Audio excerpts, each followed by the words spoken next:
Estamos aqui com ela, musa inspiradora de muita gente, Renata Carlotto, seja muito bem-vinda. Agora você fala diretamente com os internautas que acessam o site da redeteia.com, do curso de jornalismo, aqui nessa fabulosa, maravilhosa Universidade Positivo. Seja muito bem-vinda, Renata. Muito obrigada. Então estamos com ela aqui hoje para conversar um pouquinho sobre como é escrever para a internet. A Renata, ela tem um blog, tinha um blog há algum tempo, né? Escrevia para a internet e encontrou nesse meio uma forma de divulgar os seus trabalhos, enfim, falar um pouquinho do que ela pensa. Renata, como é que você começou a escrever? Por que você começou a escrever? Por que você publicava isso na internet? Eu comecei a escrever em 2011, né? Eu estava fazendo cursinho para entrar na Universidade Positivo, em jornalismo. E eu comecei assim, eu me empolgava demais nas redações, escrevia mais do que o previsto, e daí eu comecei a colocar isso para fora das folhas de redação. Eu comecei com textos bem longos, ia criando histórias ou baseando alguma coisa na minha vida e coisas assim. Aí eu entrei em jornalismo e isso foi ajudando, inclusive, a aprimorar a minha escrita. Ajudou bastante. No meio de 2012, eu criei a página, a Fita Amarela, no Facebook e fui escrevendo toda semana, ou 2 dias por semana, ou uma vez só. E fui diminuindo, inclusive, os meus textos, né? Fui diminuindo cada vez mais e acabei começando os poemas. E agora eu só escrevo poemas, eu gostei dessa prática. A internet é um campo muito amplo para, né, bem mais... Não é tão limitado como você publicar em jornal ou veículos assim. A internet é bem mais ampla, bem mais chances de as pessoas ficarem sabendo. Desculpa. Na sua página, como era o retorno das pessoas que te liam? Elas comentavam, elas compartilhavam, era um público fiel? Como que era? Era um público fiel, e era ótimo. Era sempre uma média de curtidas, né, nos posts. Então era bem legal, essas pessoas elogiavam bastante, comentavam. Era um público bem fiel e bem receptivo. E por que você resolveu parar de escrever na internet? Por que? Eu parei com a página no final de 2012 por causa dos meus estudos. Eu larguei o jornalismo no começo de 2013 e estou fazendo cursinho atualmente para passar em medicina. Então começou a ficar uma rotina muito pesada de estudos e eu ficava devendo por ter um público, né? Público fiel, eu não queria ficar devendo dos meus leitores, então eu acabei parando com a página para não ter esse problema. Mas você escrevia mais porque você se sentia bem escrevendo quando você expressa suas ideias no texto, ou porque você achava que você tinha um compromisso com o público que te lia e por isso você achava que estava rompendo esse compromisso? Eu escrevo mais por ser uma coisa muito boa pra mim, né? Eu sinto uma liberdade enorme cada vez que eu escrevo, mas a partir do momento que você tem uma página, você tem esse compromisso, acaba tendo, queira ou não, esse compromisso, então era isso. Assim, pra mim é ótimo, as pessoas tinham reações adversas, né, sobre os poemas, desde comparações com outros escritores, que me deixava um pouco assustada, mas bem feliz no fundo, e era ótimo, o que me motivava muito a escrever, cada vez mais. Quando é que tu sentiu que escrever era uma coisa que dava certo pra você? Assim, mesmo que não seguindo a carreira agora de escritora, você acha que você escreve bem e que você deve continuar escrevendo? Quando é que você sentiu que isso era pra você? Eu senti a partir do momento que eu tive uma boa aceitação das pessoas por causa da página.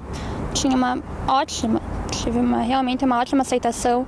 Depois que eu parei com a Fita Amarela, que era a minha página, em 2014 eu fui convidada para escrever no Curitiba Cult, né? Então eu tive convite também para publicar poema no Jornal Relevo de Curitiba, jornal cultural. Então foram essas coisas que me motivam, e mesmo não estando escrevendo periodicamente agora, mais pra frente eu com certeza pretendo... Você pretende entrar pro mercado editorial, talvez algum dia publicar um livro? Pretendo, tenho fortes ideias sobre isso. fortes ideias? Compartilha alguma dessas Fortes ideias. Gente, Quero muito mesmo ainda publicar um livro de poemas. Eu tenho uma pasta com um número grande de poemas, assim. Eu sempre tô revisando, tô adicionando os novos, compilando, fazendo uma compilação boa para, quem sabe, futuramente publicar um livro. Eu vou buscar a editora, né, mostrar o meu trabalho, fazer toda essa burocracia que é para publicar e tudo mais, mas eu provavelmente vou divulgar bastante pela internet também, os 2 veículos, tudo ajuda bastante nessa. Apesar de ser um público muito limitado, que gosta de poemas, coisa mais romântica e tal, ainda acredito que é uma porção grande de pessoas que gostam. Eu tive 2 inspirações fortíssimas. Só 2, assim, uma no começo que eu comecei a escrever, né, e uma agora recentemente. Eu escrevo, muita coisa que eu escrevo é por causa dessas inspirações, mas eu escrevo de uma forma muito aberta, né? Não só, tipo, escrevi pra ti, só pra você. Não é assim. Eu gosto de escrever de uma forma aberta porque as pessoas que leem se identificam também. Tipo, nossa, isso serve pra mim também. Eu gosto dessas coisas, assim. escritores, assim, quem você mais se inspira? Eu gosto muito, uma das principais é o Paulo Leminski. Maravilhoso. A Cecília Meirelles também, eu gosto muito dela. Me inspiro bastante. Tenho livros, enfim. Atualmente eu tenho escrito muitos poemas sociais, assim, também, né? Eu tenho estado meio revoltada. Girando em torno de quais temáticas, assim? Pobreza. Recentemente eu fiz um poema que não foi publicado ainda, porque eu tô meio com receio, assim, porque eu acho que eu peguei meio pesado. De um poema sobre o SUS, né, que anda um caos, pra variar. E daí eu fiz um poema sobre isso recentemente, ainda não postei, estou pensando ainda. Mas por quê? Por que você acha que não deveria postar? Porque as pessoas, até algumas pessoas para quem eu mostrei esse poema, você escreve coisas tão fofinhas e daí escreve um negócio pesado. Então eu não sei como o público vai reagir, assim, exatamente. Não que eu, né, sei lá. Eu tenho um pouco de medo, Isso assim. não é um pouco de autocensura, talvez?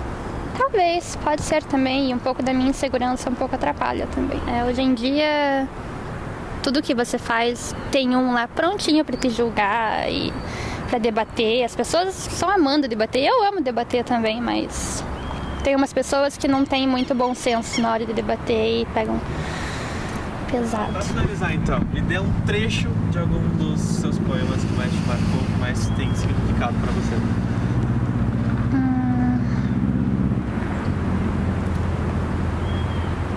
Tem um poema que eu gosto muito, que eu escrevi em 2012. Tava na página, foi até pro Curitiba Cult também. Acho que tá lá no arquivo, quem quiser pode ver os poemas da Martina. Era um poema sobre fronteiras, né, que separava duas pessoas. E a última frase foi o que marcou, assim, que dizia: escala desconhecida delimita nós. E uma música agora, que você acha que te inspira de alguma maneira? Uma música que me inspira bastante é Janeiro, do Esteban, é do CD novo dele, primeira música. Fala bastante sobre as minhas inspirações, a antiga e a atual. E já me fez sofrer um pouquinho. Que música me faz sofrer? Qual música? Auxilia. Todo escritor sofre um pouquinho, né? Ah, é? Acho que sim. Depende pra quem você escreve. Eu costumo dizer assim, tipo, a pessoa, você sofre quando você escreve. Depende pra quem você escreve. Ou talvez o processo de sofrer. As pessoas sofrem pra poder escrever. Mas Também. não que seja voluntário, né? Não. Porque, enfim, a vida é assim. Mas muito das inspirações bebem nesses sentimentos, né? Exatamente. Negativos, positivos. Mas eu tenho que dizer que os meus melhores poemas foram sentimentos negativos. Em desilusões. Fosse a melhor coisa pra você escrever. Escreve muito bem. E é quando as pessoas mais se identificam, você acha? Ou não? Tem uma forma assim, as pessoas identificam mais com Não. sociais aqui com sentimentos? não tem um padrão exatamente para as pessoas, assim, eu acho. Mas elas gostam bastante dos que foram feitos na fossa. Eu não sei, as pessoas gostam de sofrer, é uma coisa estranha. As marcas de um tempo atrás, e saiba que eu não sei viver o estrago que o tempo faz.